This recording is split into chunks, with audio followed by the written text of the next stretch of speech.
Will you talk about the nature of sleep, please? Sleep is needed so that a person can enter their own reality. Their subconscious opens up.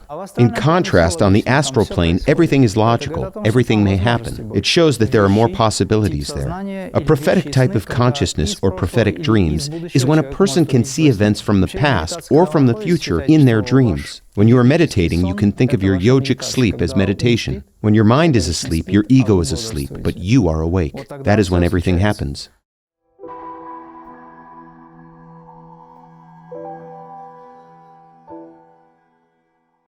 Good afternoon, Master. Today we would like to talk about dreams.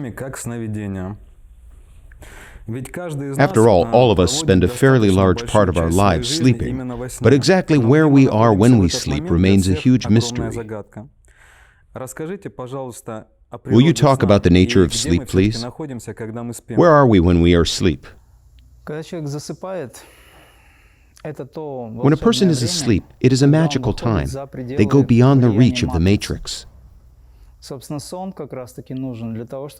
As a matter of fact, sleep is needed precisely in order for a person to enter their own reality, objective reality, beyond the influence of the matrix principle. You know what the matrix is, right? It is a system that works on the physical and mental planes, where everything is organized according to certain principles. This also includes astrology. As we live our lives, we are subject to these forces. There are quite a number of pre-astrological forces. They are associated with the mental, astral, and physical planes of a person's life as a whole.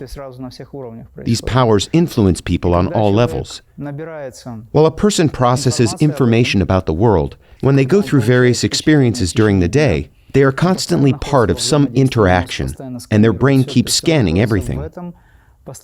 They are always connected to the matrix, to the world around them, both the invisible and the visible one. Having gone through new experiences, the human brain gets tired and needs to somehow reset all this new information. Having worked through certain programs, the brain has to get rid of them. This is when it falls asleep. When it falls asleep, it finally has a chance to go beyond the influence of the matrix principle, to a place where the soul finally becomes self-aware. Such is the way of things. Actually, it is a trap. A trap designed by the architect through the powers of cosmic illusion. When a person falls asleep, the residual experiences of these matrix influences settling in the subconscious may rise up to the surface.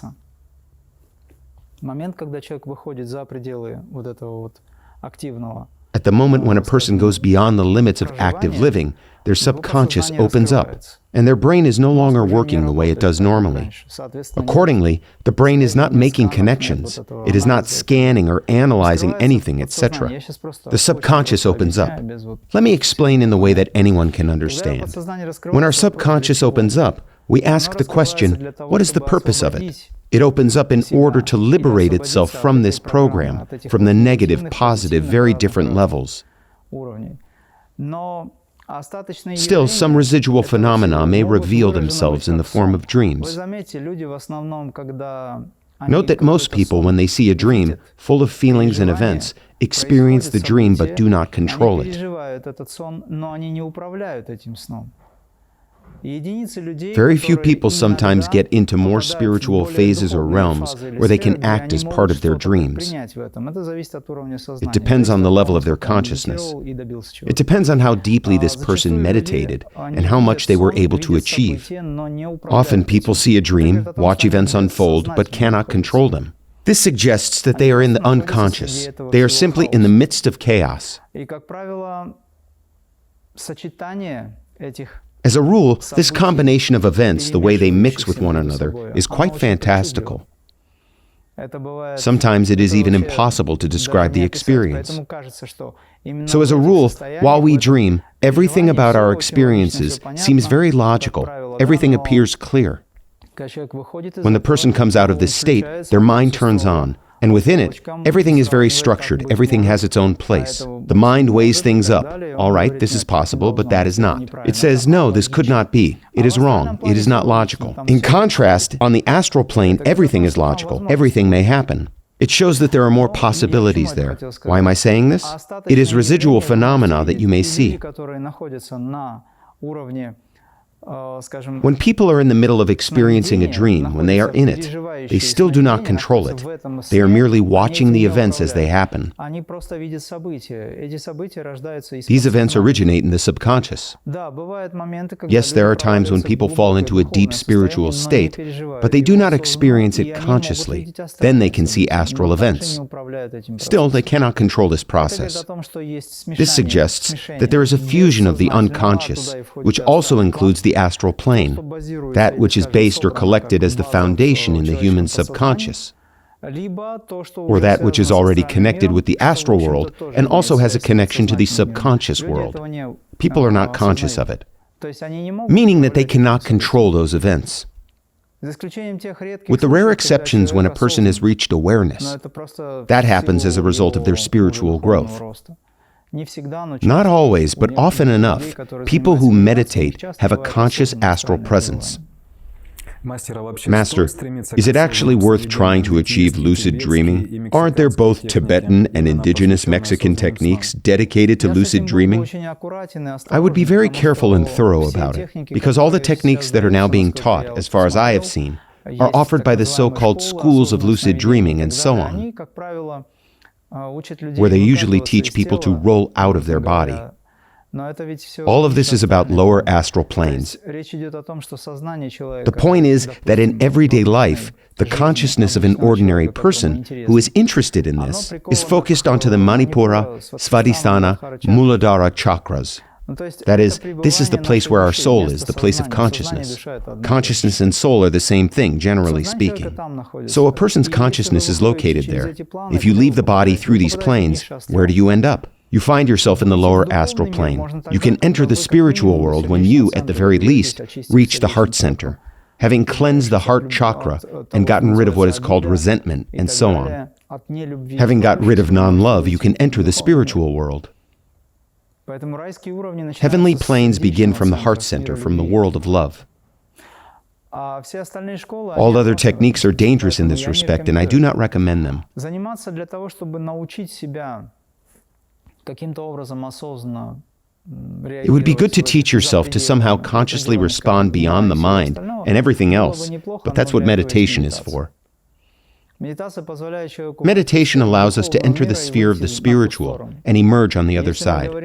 If we are talking about the fact that a person simply leaves through a chakra, through some center, this is dangerous. That's why I do not recommend these techniques or these practices. There are cases when people are even struck by magical forces because of that. Because while you live on the ordinary level, on the astral plane, between you, among you, or next to you, there are a great number of beings that are interested in using your spiritual power in their own selfish purposes, interests. They are not necessarily friendly beings. There are others too, but mostly they are not our friends. As a rule, they are right next to us. It depends on the level and purity of a person's consciousness. And one more thing.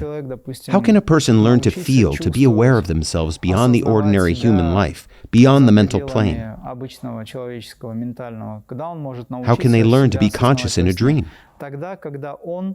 It happens when they gradually develop their abilities, and they learn to control their brain when they enter the state of meditation. Deep concentration, meditation, and learn awareness in this state. It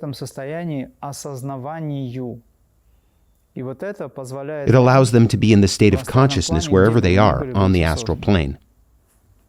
I have already mentioned that there are two main reasons why people sleep. The first reason is the need to shed information, get rid of it. Because it is too much of a burden, even the amount that we take on in 24 hours, or let's say during daytime. The other reason is that your soul must go to the superconscious world when you do not interfere with it. It rises through the central channel of the spine according to the law and meets the divine. With this constant connection, it acquires a new program, and having received this experience, it comes back. Sadly, it comes back to the karmic level and the law that keeps it where it is. Our task is to elevate the soul. Yoga leads us to it. When a person establishes a spiritual practice, they elevate themselves. Gradually, their consciousness is elevated, it is uplifted. This elevated consciousness, as it develops, reaches a degree that allows a person to communicate with all the worlds at higher levels. And lower levels, the underworlds, do not frighten them any longer because they already have a direct connection with the spirit. It covers everything. It turns everything into one light, and in the end, it constitutes Advaita. Tell us, do you think it makes sense to interpret dreams? After all, we are all familiar with the concept of prophetic dreams, which come true in future space and time. Should we try to interpret dreams and understand their meaning? Should we consult dream dictionaries that are so popular these days? There are several categories of consciousness. There are various outcomes or aspects of consciousness. Several types of consciousness, several types of people who possess a certain quality. The first one is the ability to see prophetic dreams. This is a very high level. It depends on the person's spiritual level and on their past deeds. The second type of consciousness is characteristic of people who get new knowledge in their dreams based on the past. This is considered an advanced type, associated with the high levels of spirituality. The third type is the normal type of consciousness. Such a person experiences certain events during the day and sees them in their dreams in odd, modified forms. As for the dreams that you call prophetic, which come from the space of the prophetic forest, meaning the thousands, millions, myriads of things that exist right here and right now. To isolate from all of this something that is connected with your further journey or spiritual advancement requires a high spiritual level.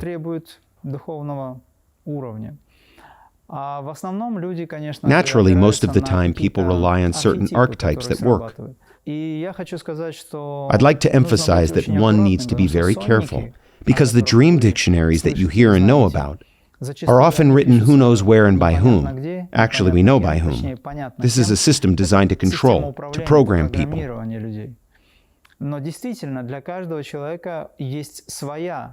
In reality, for every individual there is a chart, a scale that helps them make their own conclusions.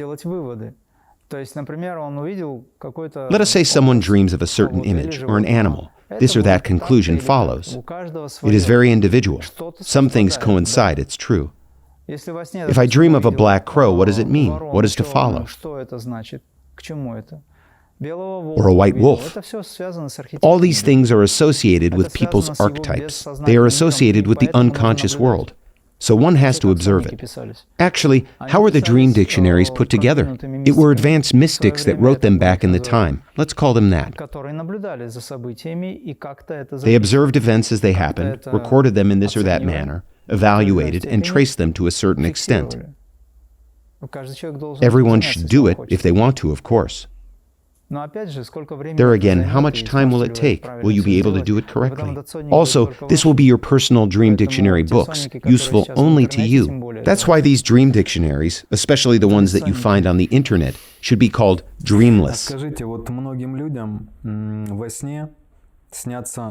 Many people dream of saints and mystical beings. Many dream of Satya Sai Baba. Many dream of you. What would you say about it? If you see any of the so-called spiritual leaders in your dreams, don't attach any real significance to it. With the exception of Satya Sai Baba. When you dream of Satya Sai Baba, you should know that if he comes into your dreams looking like his real image, in his usual clothes, as a rule he is depicted in the spiritual clothes the color of the Divine Mother, or the color of the Guru, which is yellow, or blue as an attribute of Shakti or Shiva. So if Satya Sai Baba comes to you, and you understand that Satya Sai Baba is in front of you right now, it is an indescribable, very special sensation. In that moment, you understand that you are not asleep, and it is not a dream. What you are experiencing is called inner view. When Baba comes to you like that, it is not a dream. When advanced spiritual masters come to you like that, quite often, it is not a dream. But sometimes it is simply a dream. It is just that the person is tuned into this, so they see it. As a rule, they are not really self-aware in this. But it happens sometimes that masters come to people, give them tasks, command them, give help and realization, or console them. It depends on many things. Yes, it happens. But if Sai Baba comes to someone, it is never a dream. It is always a reality. It is always rationality, always high awareness. Baba says, no one can impersonate me. No one can come in my image like a wolf in sheep's clothing. This can't happen, because this is a figure of great magnitude, of the highest level. It is simply impossible. So people who see Sai Baba are definitely experiencing a very special state in that moment. They know that this is not a dream. In the moment, it is clear that this is a reality, and it is more real than our physical interaction right now. Often when we communicate, the consciousness of some people, of many masters, takes over a lot of space. You may have noticed that conversations with such people, realized masters, usually go like this. Someone asks a question. The master is sitting there talking about something, but he does not seem to be there. He talks like he doesn't really want to talk. In reality, he does want to talk. It is just that his presence feels quite expansive. Occasionally, I notice that he does not seem to be answering the question. Seems to be answering it, but not really. His answers are not easy to understand. He evokes archetypes. They emerge. Some very strange answers emerge as well. At first, they often seem incomprehensible, illogical. All this means that this person is not here. He is not present here, but also he is present. It differs. What would you say about those cases when dead relatives come to people in their dreams, even ask for something? How can we tell if these are truly our departed loved ones or some other entities? All too often, these are other entities. All too often. In 90% of cases, these are other entities. Elemental spirits or elementals. They know to what or whom you are attached. To come into contact with you, they assume a form. Or maybe not a form, but an image of your relative. You say, wow, I saw my dad, I saw my mom, or someone else, and they said this or that. In reality, these are quite often elemental spirits. Do they seek energy? They do seek energy, and this is how they try to enter. This is spiritualism. This is how they try to establish contact with you and take your energy. When people have a strong emotional attachment to someone, I have a few cases like that.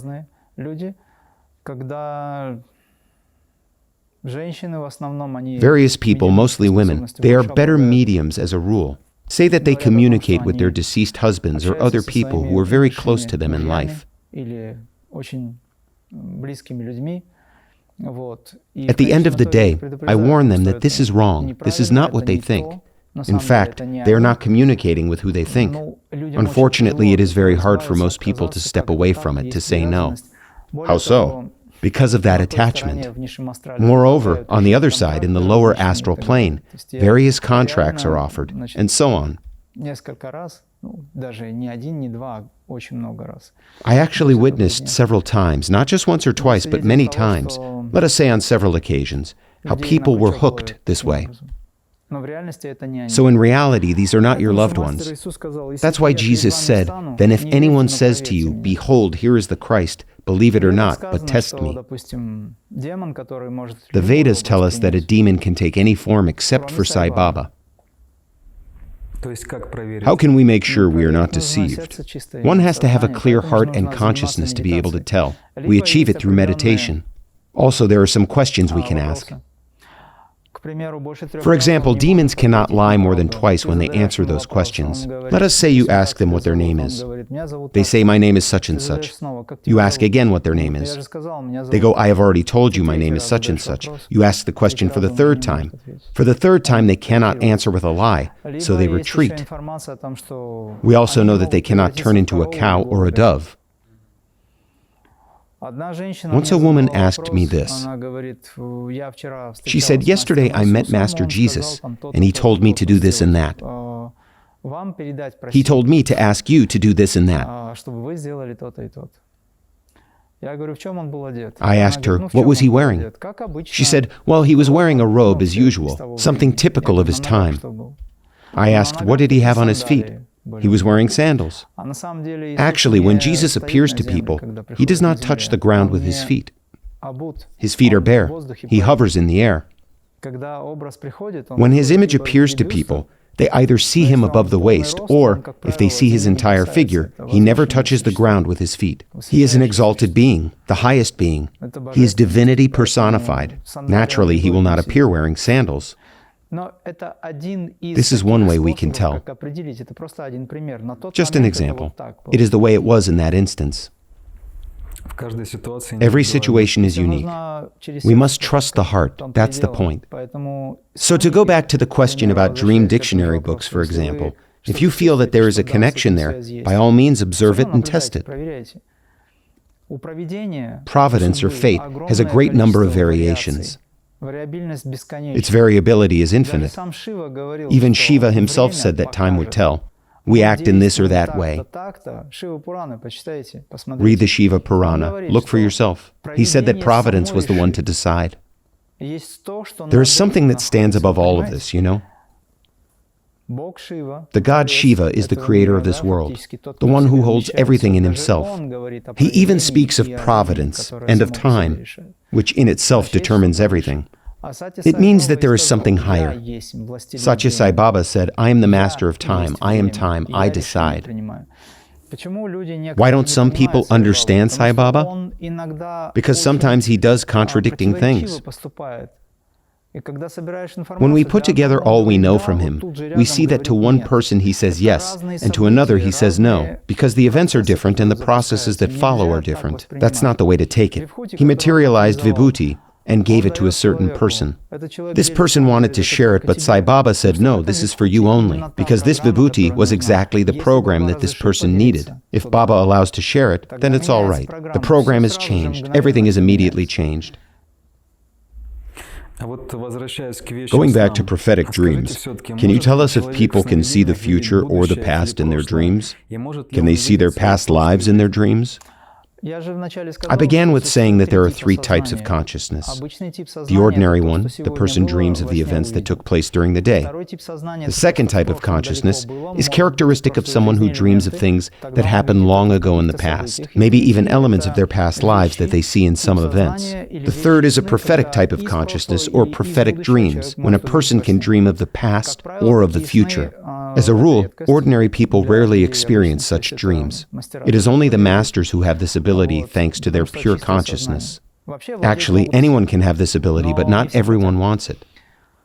But it's not a goal in itself. It's the result of your spiritual growth, your spiritual practice, your meditation practice. When you are meditating, you can think of your yogic sleep as meditation. When your mind is asleep, your ego is asleep, but you are awake. That's when it all happens. Of course, to answer your question, you may be able to see your past lives if they are very important to you. As a rule, a person can see relevant past lives or a relevant part of a past life in their dreams. Still, when today I meet people who can easily, just like that, see their past lives in their dreams, I know it is a delusion, real deception. If you simply look at their astrological charts, you will see that they don't even possess these qualities, you know? But somehow they see those things. Especially women. Be careful not to fall prey to the emotional component or a state where you see, make decisions, and get transformed guided by emotions. It may not be a bad thing. Emotions help inspire yourself and others, true enough. But do not be fooled here. At the end of the day, you need to transform it all, and you need to be aware of it all. Therefore, if you want to follow the path correctly, always engage your consciousness as well. You must always put everything to the test. It is very important to do it in order to not make a mistake, and it is even more important to help others avoid this mistake. Thank you, Master.